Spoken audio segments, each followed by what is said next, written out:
Bonjour à vous les amis, bonjour amis décodeurs, décodeuses, c'est le cas de le dire, on est dans le décodage ou dans l'encodage. Alors, j'espère faire un live dimanche matin, ou peut-être samedi même, pourquoi pas, samedi soir, éventuellement si je suis pas trop fatigué. Parce que je suis assez pris, hein, vous comprenez bien que là je suis en pleine formation, très pris. Donc c'est pas simple pour moi de dégager des horaires parce que je fais même pas 35 heures que je fais par semaine, c'est beaucoup plus que ça. Je travaille même des fois le samedi. Donc j'ai beaucoup de travail, hein. Vous imaginez bien, là j'ai un projet numéro 2, j'ai réussi le projet numéro 1, qui était plutôt un projet d'organisation avec des outils de curation, pas trop rentrer dans les détails. Et puis notamment l'agenda de Google. Voilà, il fallait que je mette en place tout ça jusqu'en mai. Ouais, c'est jusqu'en mai, je crois, le 9 mai. Hein, parce qu'après, c'est plus financé. Donc le 9 mai. Voilà, une fois par semaine, je suis en contact avec mon mentor. Mon mentorat, voilà, qui est Jonathan. Et puis, ça avance bien. Mais bon, voilà, là, ça commence. Le projet 2 est beaucoup plus... voilà, c'est dans le vif du sujet, on va dire, le projet 2. Hein, créer des structures avec HTML. Bon, je ne vais pas trop rentrer dans le détail. Mise en forme avec CSS, etc. Mais c'est super passionnant, voilà, j'aime bien ce que je fais. Et je voulais aussi remercier Catherine, hein, parce que je sais que Catherine, tu t'inquiètes peut-être un peu. Effectivement, je fais moins de capsules, mais bon, il faut comprendre que je suis assez pris. J'essaierai de trouver des créneaux de temps en temps, pourquoi pas, essayer de faire un petit effort. Ce serait plutôt le week-end en fait, hein. Si je suis pas trop à plat, hein, parce qu'il y a des week-ends, je suis vraiment à plat, quoi. Mentalement, c'est très usant. Donc, c'est usant, c'est un métier qui est très exigeant. Voilà, développeur est un métier très exigeant, qui demande toujours d'être à la pointe. Mais ça, c'est le choix personnel de chacun, c'est la route de vie de chacun. Chacun choisit son chemin maintenant. Voilà, j'essaye de vivre plutôt l'instant présent aussi, ça c'est important. Je me consacre, je me garde des moments pour moi dans l'instant présent. Voilà. Je vous en parlerai dans le live justement de l'autopilotage dans lequel aujourd'hui notre société, notre humanité se trouve. Vous allez comprendre ce que c'est que l'autopilotage. Et donc, oui, j'espère pouvoir être là. Voilà, j'espère. Mais je pense que samedi, ça devrait être bon. Je suis pas trop fatigué. Puis vous serez indulgent, du coup, hein, si je suis fatigué. Quoi dire d'autre? Sinon, un beau temps en ce moment. Sympa, un ciel bien bleu, là, comme mon tableau bleu. Voilà. Sinon, toujours la même folie hein, dans laquelle nous sommes. Hein. Je vous apprends rien. Hein, voilà. Dans le on est vraiment dans le goulag là, on est carrément dans le goulag communiste, hein, ce que je disais, hein. Il y en a qui n'ont pas compris encore, c'est ça qui est assez extraordinaire. Bon, bref, il suffit de regarder hein, ce qui se passe avec le QR, hein, voilà, vous avez tout compris. Parce qu'il faut parler en code maintenant si vous voulez pas être affecté par les bots. Les bots de YouTube, hein, les bots c'est la diminutive de robot, hein, c'est pour ça qu'on dit les bots. Hein. Vous avez le chatbot par exemple, hein, qui est un robot qui surveille votre chat et qui vous répond automatiquement. Il y a eu un étudiant, là justement un développeur, là, qui avait fait un chatbot parce que sa copine, elle n'arrêtait pas de l'appeler, elle n'arrêtait pas sans arrêt, lui envoyer. Alors il a fait un truc automatique avec un chatbot, il a créé un logiciel, ça m'a fait rigoler l'histoire. Puis en fin de compte, à un moment donné, il dit c'est bizarre parce qu'il répond vite. Ah oui, parce qu'en fait, peut-être qu'il n'a pas mis des délais ou je sais pas, avec une forme d'intelligence artificielle qui est capable de calculer des délais. Et en fait, quand il a créé son chatbot, à chaque fois qu'elle envoyait un message, il répondait instantanément. Elle trouvait ça bizarre. Elle dit mais c'est pas possible. Il faut bien qu'il aille aux toilettes ou je ne sais quoi. Il peut pas me répondre tout le temps. Il est occupé, etc. Et effectivement, elle s'est doutée du larcin, quoi, du lapin qui était là. C'était assez rigolo l'histoire. Bon voilà, sinon bienvenue hein, à Zombieland, hein, voilà, bienvenue dans le pays voilà, dans lequel nous sommes aujourd'hui, hein, donc voilà, tant qu'on n'aura pas chassé ces gens du pouvoir et qu'il n'y aura pas de puissance, de feu pour pouvoir répondre en fin de compte à tout ça, on n'y arrivera pas, on s'en sortira pas. Hein. Voilà, si on veut retrouver notre vie d'avant, parce qu'ils ont récupéré cette crise, moi je dirais sanitaire, pour devenir une crise politique, hein, plus ou moins, voilà. Donc c'est évident, c'est évident. Donc même si je ne dis pas que la Covid n'est pas présente, il y a des phénomènes bien sûr, mais voilà, il faut après prendre ses précautions quand même, faire attention. Je ne dis pas qu'il ne faut pas non plus être insouciant. mais il faut voilà, avoir l'esprit holistique et prendre les choses dans leur ensemble, et pas seulement dans un détail. Voilà. Voilà, quoi d'autre sinon, bon, rien de spécial. Hein. Rien de spécial. Rien de particulier. J'espère que de votre côté ça se passe bien. Voilà, c'est tout. Mais ouais, c'est pas simple aujourd'hui, c'est sûr. Là, c'est du codage. Là. Il va falloir trouver le fichier source là, de tout ce bordel. Hein, les fichiers sources, peut-être même il y en a plusieurs. Voilà, donc c'est un truc de fou, quoi. Voilà, voilà. Pour revenir donc à ma formation, bah, sinon ça se passe bien. Bon, j'ai pris un petit peu de retard, mais Jonathan m'a dit oui, c'est normal, ne t'inquiète pas. Bon, il va me rajouter un peu de pourcentage. Voilà, donc aujourd'hui, on est confronté à tout ça, quoi. Voilà, je vous parle de ça, je ne sais même pas pourquoi. Ah oui, je vais commencer. Ah oui, voilà, ah oui, je voulais vous dire, je commence l'université des hauts potentiels. Là. Je suis inscrit. Donc à partir de lundi, je commence l'université des hauts potentiels. Je passe mon test dans 5 semaines. Donc test pour savoir si je suis un haut potentiel ou pas. Je ne pense pas l'être hein, de toute façon. Pour moi, je ne m'estime pas être haut potentiel. Peut-être hypersensible, c'est possible. Voilà. Mais si jamais je le suis, ben, j'essaierai de vous montrer un peu plus ou moins les résultats, si c'est possible, je ne sais pas. Comme je vais être coaché par une psychologue, enfin il y a un hypnothérapeute, une psychologue, et puis il y a une personne qui est spécialiste dans la méditation, dans la nutrition. Arnaud, lui, je crois que c'est un spécialiste plutôt de l'hypnologie. Voilà. Et puis dans euclédienne, je crois, l'hypnose euclédienne. Donc c'est assez intéressant, hein, ils sont confirmés, hein, c'est des coachs confirmés avec des diplômes et tout. Donc voilà, donc je vais commencer, ça dure 3 mois la formation. Hein, c'est pas rien quand même, hein, 3 mois. Alors c'est une formation de quoi exactement? Bah, c'est la formation de savoir comment bah, les hauts potentiels fonctionnent et quelles sont les solutions qui peuvent les aider à, on va dire, mieux maîtriser le flux de pensée qui part un peu dans tous les sens, qui est très problématique pour le coup, parce qu'on n'est pas forcément focus sur une tâche et on a énormément de mal. Voilà, c'est vraiment, moi je le vois même dans mes cours, là, j'ai tendance à m'éparpiller. Voilà, et c'est pas simple. Donc j'ai un casque réducteur de bruit où j'écoute de la musique classique par exemple, et puis ça me permet de me concentrer, ou des musiques neuronales qui sont intéressantes. Vous avez des musiques maintenant neuronales, asynchrones par exemple, isochrone, ouais, qu'on appelle isochrone, je crois, isochrome, qui vous permettent de justement rester concentré, ça aide beaucoup. Il y a la méthode Pomodoro, je ne sais pas si vous connaissez, vous travaillez 25 minutes, vous mettez 5 minutes de pause. Bah, par contre, on dit 5 minutes de pause, on sort dehors, on va, je sais pas, prendre l'air, hein, c'est pas, voilà. Mais vous déconnectez des écrans, voilà. Autre chose, et bah, en fait, pour éviter d'être envahi par les notifications, bah, faut couper ces notifications, faut couper les réseaux sociaux. Donc quand les gens ils essayent de me joindre, bah, ils tombent sur le mode téléphone, donc ça va être compliqué, ça va sonner occupé en permanence, bah, parce que je travaille, voilà. Donc voilà, moi c'est ma route à moi, c'est la mienne, elle me plaît, voilà, chacun choisit sa route. Chacun son destin, comme dit la chanson, chacun sa route, chacun son destin. Et puis on est là pour faire des expériences sur cette planète. Peut-être qu'après, je ne sais pas, on fera des expériences sur une autre planète, j'en sais rien. J'ai pas la réponse à ça en tout cas. J'essaye pas d'être justement dans ce mode que je vous expliquerai, autopilotage. Ouais, l'humanité est vraiment dans le mode autopilotage. Je vous expliquerai un peu plus en détail. C'est complètement hallucinant. Complètement hallucinant. Donc voilà. Et il faut arriver à résister. Je comprends très très bien que les personnes ont du mal aujourd'hui. Voilà, j'en parle avec Jonathan, hein, notamment du discours de l'autre là, que j'ai pas écouté hein, parce qu'il m'intéresse pas du tout. C'est un individu qui ne m'intéresse pas. Moi, ces gens ne m'intéressent pas. Les narcissiques, les psychopathes, les schizos. Alors, quand les schizos, ça peut être encore expliqué autrement. Mais tous ces gens où il y a des sociopathies bien définies et qui sont vraiment des dangers pour eux-mêmes et pour les autres ne m'intéressent pas. Voilà, c'est tout, ils ne m'intéressent pas parce que ce sont des gens qui ils vous font perdre votre temps. Vous allez les écouter, vous avez des gens par exemple, bah, ils vont parler pour que, en attendant, vous vous occupez pas de vous-même. Vous savez, l'important c'est de vous occuper de vous-même. Hein, voilà, c'est l'instant présent qui est important. D'essayer d'avoir des instants de présence avec soi-même.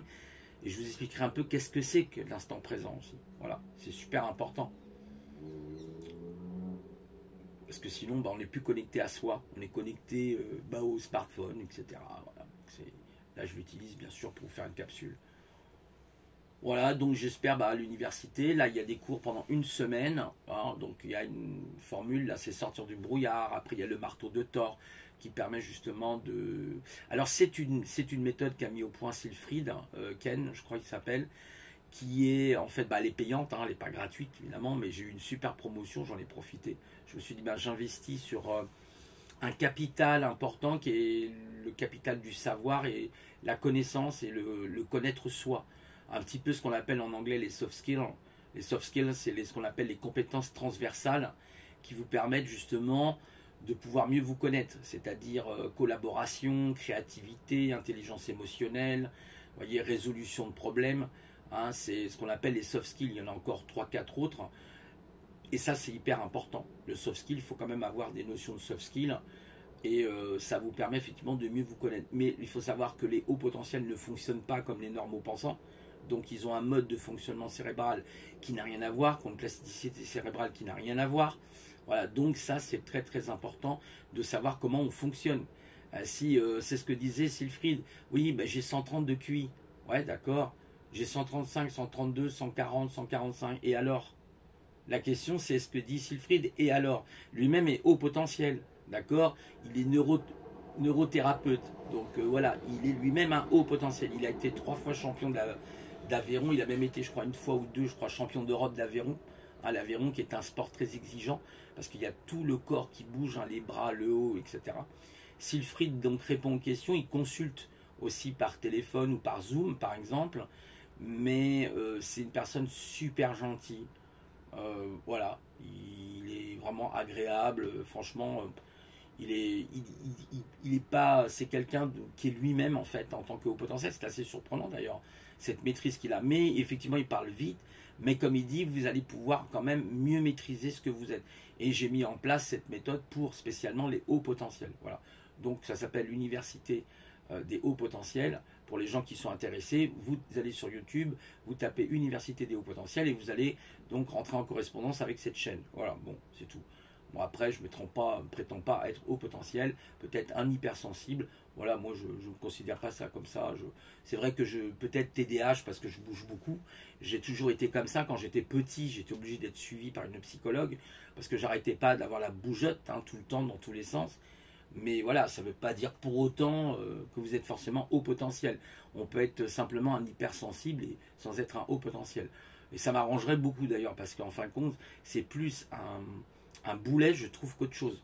Donc voilà, c'est vrai que j'ai des pensées qui fusent un peu dans tous les sens. Vous remarquerez qu'effectivement, quand je parle d'un sujet, je passe d'un sujet à l'autre. Bah, j'en suis désolé, des fois il y a même une fracture, une disruption entre ce que je dis, voilà, entre un sujet et un autre.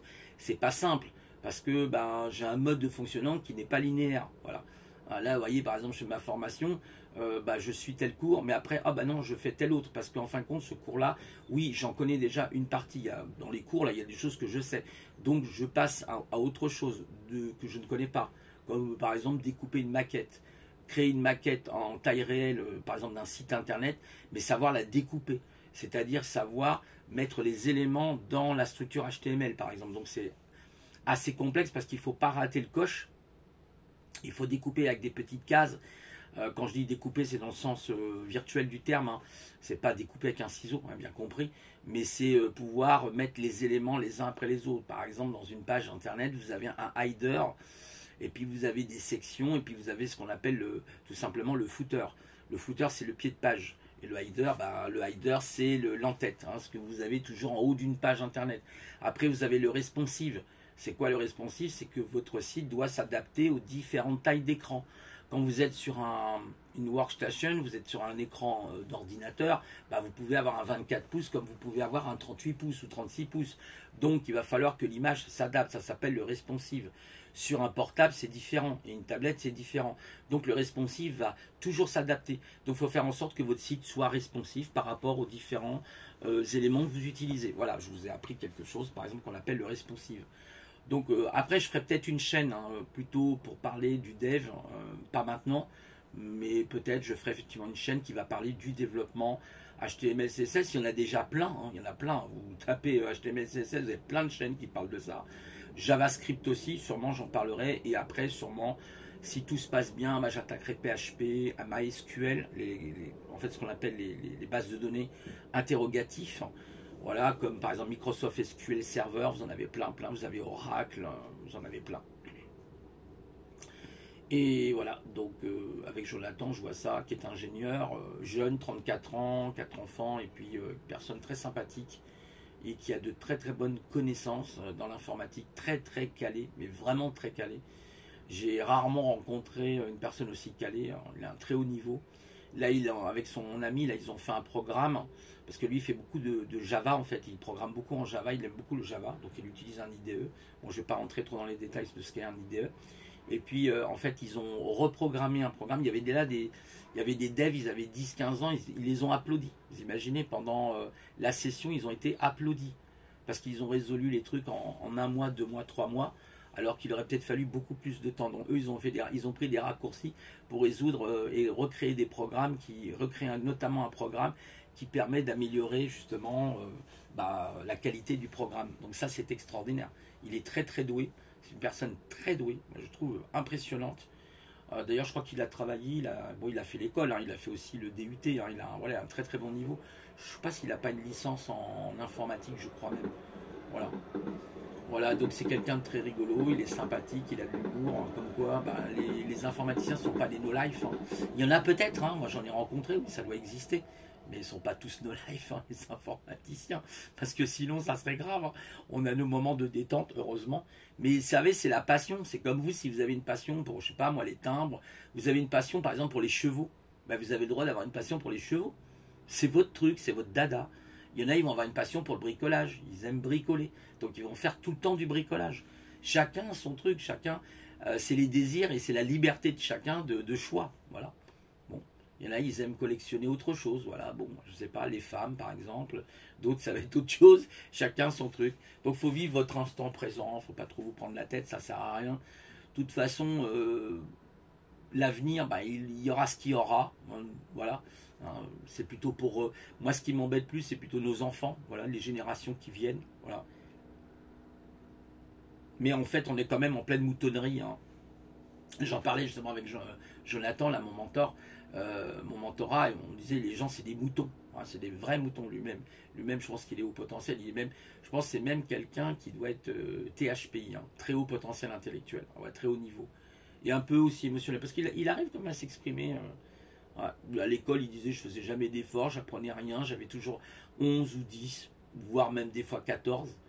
Alors qu'il avait des potes qui travaillaient comme des dingues. Lui, il travaillait quasiment pas, il révisait quoi, une demi-heure à peine.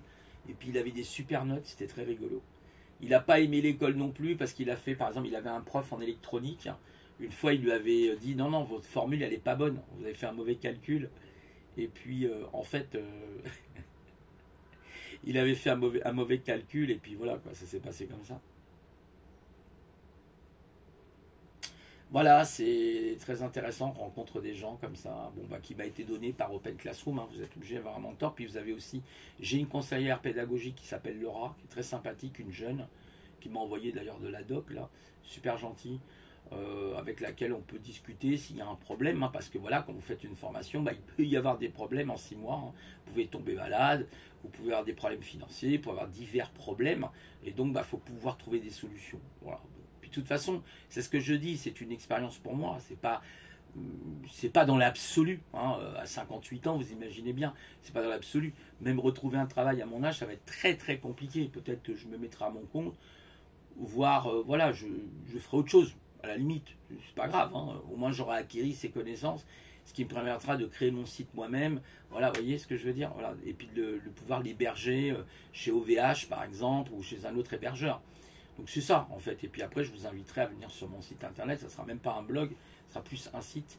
Quoique maintenant les blogs sont intéressants parce que le blog du coup, l'avantage du blog, c'est que le blog, vous pouvez le mettre à jour tous les jours. Donc c'est très très flexible, c'est plus flexible par rapport à ça. Par contre c'est moins sécurisé et vous pouvez faire beaucoup moins de choses. Voilà. Alors qu'avec un site internet, vous pouvez faire beaucoup plus de choses parce que c'est plus précis, c'est plus lourd, c'est vrai. Mais en même temps, il y a ce côté précision, etc. Voilà. Alors que le blog, comme WordPress, par exemple, vous avez comment on appelle ça, le CMS WordPress, CSM, ouais, le CMS, les CMS, hein, WordPress, Joomla, vous en avez plein. Ce sont en fait des interfaces qui vont vous permettre de créer votre site internet. Si on peut appeler ça un site internet, c'est plutôt une espèce de vitrine qu'on appelle un blog, hein, c'est pour ça qu'on appelle ça un blog, qui vous permet d'avoir votre blog. N'importe qui utilise WordPress, c'est très simple à utiliser. Vous avez même aujourd'hui des solutions clés en main, hein. Vous tapez, voilà, créer son site clé en main, et puis vous payez une petite somme, un abonnement, puis voilà. Mais après, si vous voulez vraiment plutôt vous-même créer votre propre site, là vous aurez plus de flexibilité. On a plus de flexibilité quand on le fait soi-même qu'un blog. Parce que le blog, bah, vous êtes obligé de vous conformer au logiciel, et le logiciel n'a peut-être pas toutes les options comme les hover, des choses comme ça, en CSS. Donc c'est un petit peu dommage. Voilà, bon, je vous parle un peu chinois, bien sûr, je peux comprendre. Mais voilà, donc c'est assez intéressant pour les personnes qui veulent faire un petit blog. Voilà, que j'encourage, hein. Si vous aimez la nature, faites un blog sur la nature. Vous aimez les animaux, faites un blog sur les animaux. Vous aimez la photographie, vous faites un blog sur la photographie. Vous aimez la gastronomie, bah, vous faites un blog sur la gastronomie. Voilà. Et après, vous invitez des gens, vous essayez de vous référencer le mieux possible. C'est quoi le référencement? Bah, c'est que votre site soit connu à travers Internet. Vous imaginez bien qu'il y a des milliards de sites Internet. Hein, on est à franchi, je ne sais plus le combien, mais c'est énorme. Hein. C'est énorme. Si vous imaginez, on ne peut même pas imaginer tellement c'est énorme. Tellement c'est énorme. C'est des terras et des terras d'informations. C'est même plus que des terras, c'est des, ouais, on appelle ça, je ne sais plus, après des pétas. Je crois que après le terra, c'est le péta. Il y a le péta, il y a le téraoctet, le pétaoctet. Voilà, on péta, on pète pas. Hein. On reste poli quand même, s'il vous plaît. Je déconne. Et puis les terras, les terras rares, oh pardon, excusez-moi. Dans les téraoctets, hein, je déconne. À pas confondre avec le bit, hein, parce qu'un octet n'est pas un bit. Des fois, il y a des gens qui confondent aussi le truc, c'est-à-dire ils regardent Internet, ils disent ah c'est super, j'ai 1 gigabit de commande de téléchargement. Non, 1 gigabit, oui, mais c'est pas 1 gigaoctet, c'est pas la même chose. Il faut diviser par 8, mon ami. C'est-à-dire que quand vous avez des mégabits, eh ben, il faut penser qu'un octet c'est 8 bits. Donc ça n'a rien à voir, il ne faut pas confondre les octets et les bits. Et les bytes, en anglais on dit, alors là du coup si vous dites byte en anglais, qui s'écrit B-Y-T-E, là c'est un octet, mais qui se dit en anglais, qu'on dit byte en anglais. Voilà. Donc les gens ils confondent beaucoup de choses. Hein. C'est comme ils confondent Ethernet, Internet, le web, ils confondent, ils disent, ah ben le web c'est Internet. Non, pas du tout. Le web est un service qui est intégré dans Internet, parce que vous avez différents services. Voilà. Bon, je vous parle un peu technique, mais vous avez différents services. Si vous utilisez le web, bah, c'est Tim Berners qui a inventé le web. Voilà, c'est lui qui a inventé le www. C'est Tim Berners qui a inventé ça. Voilà. En 1991, il a inventé HTML 1.0. Et après, il y a eu le 2, le 3, le 4, et aujourd'hui, on est au 5 HTML, qui veut dire l'Hypertext Markup Language. C'est lui qui a inventé l'HTML, justement. Vous voyez? Et HTTP, c'est pas lui. Je crois que c'est, comment il s'appelle? C'est le type qui a fait des réseaux, justement, qui a aussi un anglais, d'ailleurs, je crois. Je me souviens plus de son nom, par contre. Ah, c'est pas Cerf. Je crois que c'est Vincerf, un truc comme ça, qui a inventé. Il me semble que c'est Vincerf qui a inventé le réseau en particulier. Voilà, TCP, IP, voilà, le transfert contrôle protocole avec l'Internet protocole. Bon, je ne vais pas rentrer dans le détail des protocoles parce qu'on va passer des heures et des heures, mais sachez que quand vous utilisez votre messagerie, par exemple, vous utilisez une messagerie sur Internet, vous avez ce qu'on appelle l'IMAP et le POP. Post, ça veut dire Post Office Post, par exemple, et vous récupérez vos données. Et vous avez l'autre partie qui va envoyer effectivement votre courrier. Et bien, c'est un service qui est intégré dans Internet. Voilà. Et les gens, ils confondent. Ils disent le web, c'est Internet. Non, c'est un service, oui, qui est dans Internet, mais c'est un service parmi tant d'autres. Si vous téléchargez un fichier, ça s'appelle du FTP, du File Transfer Protocol, ou du SFTP par exemple pour Security File Transfer Protocol. Vous avez plein de trucs comme ça. Vous avez le SSH, qui est aussi un service qu'on peut utiliser à travers Internet. Voilà. Qui est le Security Shell. Voilà. Donc vous avez plein de choses comme ça. Bon, pas trop vous bassiner avec des termes techniques. Je sais, c'est un peu vous savez, le métier, comment on dit, la déformation professionnelle. Voilà. Et donc voilà, c'est beaucoup plus complexe qu'on l'imagine. De toute façon, aujourd'hui, Internet est d'une telle complexité. Je ne parle même pas des intranets, les webternets. Enfin, c'est des trucs complètement dingues. C'est encore autre chose. Voilà. Et des fois, j'entends les gens aussi qui disent ah, ben je comprends pas, je t'entends pas très bien. Si tu savais le nombre de routeurs que tu traverses, mon ami, Parce que les gens ne se rendent pas compte du flux des données qui passent à travers justement ce fameux Internet. Mais les flux de données sont colossaux. Si vous imaginez bien qu'on a mis la fibre optique, c'est pas pour rien. Voilà, à chaque fois que vous allez avoir une personne qui prend un abonnement, c'est une personne qui prend un nœud sur l'Internet. Le nœud, c'est l'interconnexion. Votre ordinateur est un nœud, votre carte réseau est un nœud. Donc vous prenez un nœud. En anglais, on dit aussi un inode. Voilà, donc en fait, quelque part, à chaque fois qu'il y a des gens qui vont faire les abonnements, etc. Donc si les serveurs derrière n'ont pas une dorsale solide, ben vous ralentissez. Puis et puis il y a ce qu'on appelle les désynchronisations entre la partie cliente et la partie serveur. Et c'est pour ça que quelquefois dans les streams, vous avez des accrochages où ça marche pas bien parce que peut-être que il y a eu un paquet qui n'a pas été très bien routé, on va dire au niveau des routeurs, parce que là je ne vais pas vous parler des routeurs, moi je ne suis pas un spécialiste des routeurs, mais c'est extrêmement complexe parce que vous avez des protocoles routeurs. Hein, vous avez les fameux routeurs, là, comme il s'appelle, Cisco, hein, qui est très connu, la marque Cisco, hein, qui sont, moi j'avais vu un peu les routeurs Cisco, c'est d'une complexité. Hein, quand il faut paramétrer un routeur, vous vous arrachez la tête, hein, je vous le dis tout de suite. C'est des ingénieurs hein, qui mettent ça en place, c'est pas des rigolos. Hein. Voilà. Donc les gens ne se rendent pas compte du travail énorme qu'il y a dans les data centers, qu'il y a dans les baies de brassage, vous pouvez même pas vous imaginer. Moi j'ai travaillé dans une baie de brassage, j'ai eu l'occasion de travailler dans les data centers, hein, une époque, avec des baies de brassage, mais vous mettez, quand vous voyez tous les câbles qui arrivent de partout, vous prenez simplement un bâtiment avec, je sais pas, on va dire 8 étages, 9 étages, bon, et ben il faut le brasser, il faut brasser tous les bureaux, si vous voulez avoir un réseau, effectivement, dans tout le bâtiment, mais après c'est pas fini, il faut un réseau aussi qui va aller à l'extérieur, qui est l'internet justement, waouh, parce que vous avez le LAN, ce qu'on appelle le LAN en fait en technique, c'est le Local Area Network, mais vous allez avoir le WAN, le World Area Network, vous avez le MAN, qui est le... Alors le MAN c'est... comment ça s'appelle? Mégapolis. Ah oui, Area Network c'est... Métropolis, voilà, c'est ce qu'on appelle le système Métropolis, enfin, c'est un MAN, c'est comme la ville en fait, un petit peu. Ouais.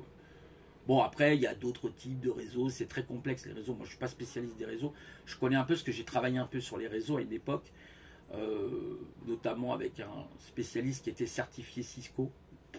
Le gars il arrive, il met ses tables de routage et tout. Je dis pas le truc. Faut pas vous en mêler. Hein. Sinon vous routez pas les routes. Alors, c'est un peu compliqué. C'est comme une autoroute. Voilà, vous avez des branches et c'est très très pointu, très pointu. Voilà. Mais bon après il y en a qui aiment ça. Hein. Il y en a qui aiment la technique. Bon bah, je suis tombé un peu là-dedans parce que tout petit déjà je vous disais. Hein, j'avais il y a une personne là, qui hurle dans la rue, je sais pas ce qui se passe.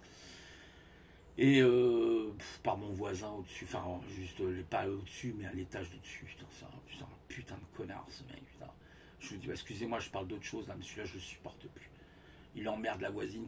C'est un de ces quatre, je vais monter, ça va mal se terminer, je vous le dis. Hein. Honnêtement, je supporte plus. Il y a des gens comme ça, des gogoleries, mais c'est hallucinant quoi.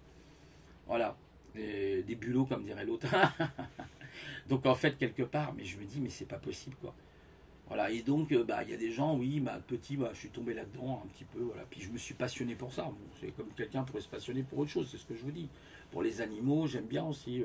D'ailleurs, je m'étais dit, est-ce que je fais pas une formation pour les animaux? Parce qu'il y avait une formation là, il y a un site qui s'appelle Formation Privée, qui est vachement intéressant, et des formations pas très chères justement, et qui vous permettent bah, de pouvoir, voilà, faire ce que vous aimez. Donc c'est sympa, je trouve. Il faut tout pour faire un monde. Il faut des énergéticiens, il faut des magnétiseurs, il faut de tout. Il faut des philosophes, il faut de tout, de tout, de tout. Des écrivains. Et c'est ça qui est extraordinaire, c'est la richesse. Vous imaginez la complexité de la richesse humaine. C'est-à-dire les connaissances dans les domaines, que ce soit dans l'archéologie, la paléontologie, peu importe le domaine, l'astrophysique, tout. J'ai un ami là que je suis, là, qui est très gentil, que je connais, qui s'appelle Damien, il a une chaîne. Vous tapez Damien Astrogeek, je crois, et lui c'est un passionné de la photo-astronomie. Il vous fait des photos, mais c'est un truc de dingue. Sur la M30, enfin sur la M31, sur toutes les galaxies, sur les nébuleuses et tout, wow, il a une connaissance, et puis il a, excusez-moi du terme, un putain de télescope qui doit faire peut-être 9 ou 10 000 euros le télescope, je vous dis pas le truc. Il le télécommande à partir de son PC, de son Mac, ouais, c'est un truc de fou. Ah, vous verriez ce qu'il fait, c'est complètement dingue. Je crois qu'il habite près de la mer, je ne sais plus trop où, dans quelle région. Bon, bref, je sais qu'il est pas loin de l'océan. Et il a des putains de vues, surtout l'hiver. Il m'a dit c'est la meilleure période pour observer, c'est l'hiver. Ah, j'étais étonné, hein. Il me dit oui, parce que la nuit elle tombe plus vite, etc. On n'a pas le même ciel aussi, c'est différent. Je ne connaissais pas du tout. Puis alors la photo, c'est très particulier. La photo-astronomie, c'est très varié. Il y a plein de domaines. Parce que bon, moi, c'est vrai que je suis un peu passionné. J'ai toujours été très, très curieux depuis que je suis petit. Ce qui m'a valu d'ailleurs beaucoup de colibères, hein, de la part parce que moi, je m'éloignais. J'étais plutôt avec les adultes parce que j'aimais pas trop, déjà à l'époque, quand j'étais petit, forcément les compagnies de mon âge. Oui, j'avais des copains, mais ça se passait pas toujours très bien, quoi. Ça se passait pas toujours très bien. Moi, je me rappelle, il y en avait un qui m'avait volé mon sac, et puis je dis, rends-moi mon sac, rends-moi mon sac. Puis je lui ai foutu, il m'avait foutu une patate, et il a rendu mon sac. Bon, bref, c'est des trucs de gamin, mais voilà, c'était, on se foutait tout le temps de moi, c'était, ouais, ou alors toi, l'intellectuel, ou celui qui parle trop, vous voyez, c'est la jalousie, beaucoup de jalousie. Voilà, parce que les gens, bah, le problème, c'est, moi, je sais que, par exemple, je vous dis honnêtement, hein, tous les mercredis, bon, vous allez me dire, là, je suis encore en train de rentrer un petit peu en confusion, qu'il y a peut-être une dissociation entre ce que je viens de dire il y a quelques secondes et ce que je dis maintenant. Bon, j'en suis désolé, hein. Mais là, par exemple, mercredi soir, j'étais avec Alban, la Bourdi. Et tous les mercredis soirs, alors pas tous les mercredis, mais des fois toutes les 2 semaines, ça dépend. Je me réunis, on fait un zoom entre nous et puis on discute entre personnes. Voilà. Et on arrive. C'est marrant, mais j'ai l'impression que pour moi, c'est comme si je les connaissais, c'est comme si c'était des amis, quoi. C'est assez surprenant, hein. Et je me sens très très bien avec eux parce qu'on va parler de sujets qui sont très pointus. On va rentrer par exemple dans la philocognition, hein, très, très philocognitif, hein, comme on dit. C'est très intéressant. On parle un peu de philo, de choses différentes. Et voilà, quoi, c'est passionnant. C'est passionnant. Alors qu'avec, je suis désolé, mon entourage, non. Alors je m'isole, j'ai tendance à m'isoler, parce que je suis plus heureux isolé que... Alors il faut essayer de faire des efforts justement dans la formation, pour revenir à une formation justement d'université de haut potentiel. Siegfried explique justement comment arriver à se faire comprendre par les normaux pensants. Vous imaginez, donc c'est très très cool. Je ne sais pas comment il fait en fait, hein. Du coup là, je n'ai pas la réponse, mais je l'aurai de toute façon. Donc, ouais. Bon, après c'est vraiment pas simple, pas simple. C'est pour ça que je peux comprendre, hein, des personnes qui sont haut potentiel, qui ont beaucoup de mal avec des personnes qui, en fait, n'anticipent pas les choses, quoi. Donc c'est très très compliqué quand vous avez 3, 4, 5 coups d'avance, hein, par rapport, ne serait-ce qu'à des événements factuels que vous voyez aujourd'hui, et de dire, si je me projette dans un futur, il se passera une dictature, un truc comme ça. Moi, je vous dis honnêtement, hein, par exemple, tout ce que vous voyez là, moi déjà en 1999, je le savais. Déjà en 1999. J'avais pressenti les choses. Vous savez qu'en 1999, il y a eu une éclipse, hein. Il y a eu une éclipse extrêmement virulente. Moi, je ne sais plus quel âge que j'avais en 99. J'avais 20 ans de moins, 21, 22 ans de moins. Vous voyez, j'ai 58 ans. Ah, hein, j'avais la trentaine, un petit peu plus. Ouais, j'avais 37 ans, 36 ans, 35 ans précisément. Ouais, c'est ça. Ouais, 36 ans, voilà. Et à 36 ans, je savais que il allait se passer des choses, mais je le pressentais. Je me rappelle, ce jour-là, j'étais en Bretagne, je me rappellerai toujours le jour de l'éclipse. Il y avait un lac, on était parti voir un beau lac, il y avait un lac magnifique là, je sais plus. Je crois que c'était dans le Morbihan. Ouais, c'est dans le Morbihan. Et là, pour observer justement cette fameuse éclipse. Et bon, quand elle a eu lieu, donc j'ai observé l'éclipse et j'ai dit, je sais pas, il va se passer des événements dans le futur qui vont pas être très beaux. Bah, effectivement, je me suis pas trompé. J'ai dit, il va se passer des guerres, il y aura des dictatures, il y aura des choses comme ça qui se passeront dans le futur. Et effectivement, il y a eu d'abord les attentats de 2001, mais il faut savoir aussi quelque chose, mes amis. Je ne sais pas si vous êtes au courant. En 1999, ils avaient prévu le truc là. Vous savez ce qu'on est en train de vivre aujourd'hui en 1999. Et c'est pour ça que peut-être aussi que je pressentais des choses qui n'étaient pas très très très bonnes. Après, chacun, vous me croyez pas, je m'en fiche. Moi, je vous dis mon ressenti à ce moment-là. Pour moi, ça a été une révélation. Et j'ai dit, il va se passer, mais n'importe qui aura pu dire ça aussi. Mais je l'ai senti. J'ai bien senti qu'il y aura des changements qui vont être extrêmement compliqués. Extrêmement compliqués parce que je me dis, ils veulent mettre en place leur NOM. C'est évident. C'est évident. Ça fait partie des jeux de pouvoir, c'est comme ça. Mais ça ne durera pas. Voilà. Si j'ai une bonne nouvelle par contre à vous annoncer, c'est qu'il ne marchera pas leur système. Voilà, il va marcher au départ, voilà, il est en train de se mettre en place d'ailleurs, mais il va s'écrouler. Voilà, parce qu'il va se passer d'autres événements qui vont contrecarrer justement les événements des satanistes, entre autres, qui dirigent cette planète, entre autres. Il y a eux, il n'y a pas que. Voilà, c'est un peu compliqué ça, je vous en parlerai peut-être un jour. En tout cas, ce que moi je ressens, en tout cas, ou du moins des informations, pas que dans le ressenti, il faut aussi des sources, et regrouper ces sources, et puis avoir plusieurs sources pour pouvoir les recouper, et dire, bah voilà, c'est une réalité. Voilà, c'est ça. À Montpellier, il y a eu, pour parler un petit peu de paranormal, il y a eu un phénomène d'observation, il paraît. Il y a le col de Vence qui est très intéressant. Il y a une chaîne que je vous conseille si ça vous intéresse, le paranormal, sur les ovnis, tout ça, ça s'appelle le col de Vence, qui ne doit pas être très loin de Nice, je crois, le col de Vence. Ça va être dans cette région-là, où il y a des phénomènes, quelquefois inexpliqués, phénomènes qu'on pourra peut-être expliquer un jour, hein, c'est pas ce que je veux dire, hein, la science pourra l'expliquer peut-être un jour. Voilà. C'est comme, vous savez, les 10 plaies d'Égypte. Bon, vous voyez, je passe du col de Vence aux 10 plaies d'Égypte. Vous allez dire quel est le rapport? Ben, le rapport, c'est que ces fameux 10 plaies d'Égypte, c'était une éruption tout simplement volcanique qu'on appelait le Santorin. Le Terra Santorin, j'ai lu un article là-dessus, je suis resté waouh. Mais je le savais qu'il y avait eu un volcan, mais je ne me rappelais plus du nom. Il y a 1600 ans avant Jésus-Christ, ça s'est produit, quand même. Et le Santorin a laissé des traces, mais énormes. On a retrouvé des villages. Parce que vous aviez ce qu'on appelait les Monoéens. C'était une civilisation qui s'appelait les Minoéens, qui a disparu d'ailleurs, cette civilisation. Et on a découvert en fait dans cette civilisation qu'elle était hyper moderne, très avancée.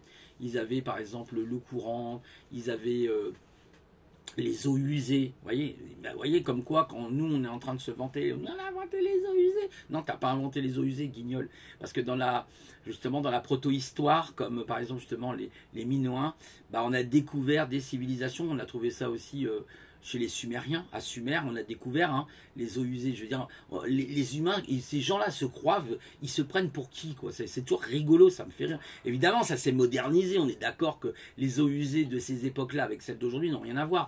Mais ils avaient quand même le système. Donc c'est quand même assez ingénieux. Ils avaient quand même le système. Voilà. Et en fait, ce que l'on voit, c'est ça. Donc par rapport aux 10 plaies d'Égypte, suite à ce volcan, il y a eu plein d'effets dominos. C'est-à-dire il y a eu des catastrophes qui se sont donc succédées les unes aux autres. Il faut savoir que vous avez de l'oxyde de soufre dans un volcan. Et quand l'oxyde de soufre rentre en contact avec l'eau, ça fabrique de l'acide sulfurique. Et donc c'est pour ça que les poissons sont morts. En fait, ces fameux poissons, c'est pour ça que le Nil est devenu tout rouge. C'est un petit peu comme l'oxyde de fer. C'est devenu tout rouge comme le sang. D'où la couleur du sang. Et donc quand on reprend la Bible, il est dit, Yahvé dit que le Nil sera transformé en sang. Il y a eu ensuite il y a eu une invasion de grenouilles, de crapauds plus exactement, de grenouilles.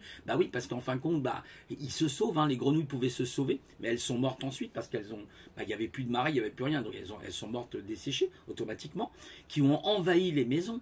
Après vous avez eu les moustiques, les sauterelles, l'invasion, je crois, des sauterelles.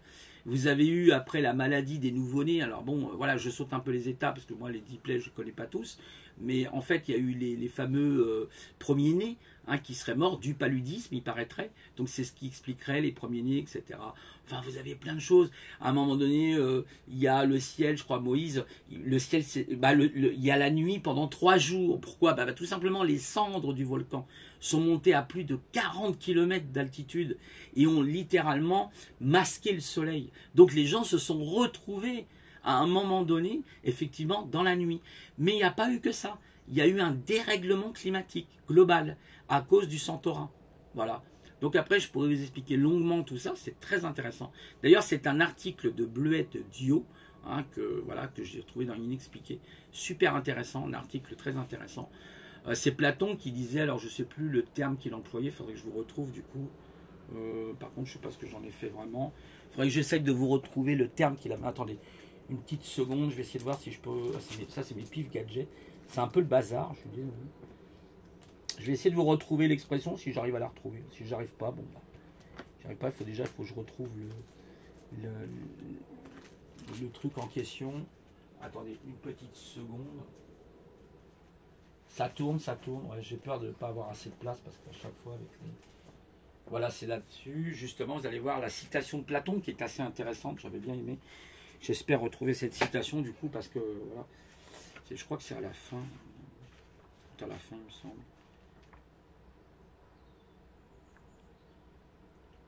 Ouais, c'est ça, c'est Moïse.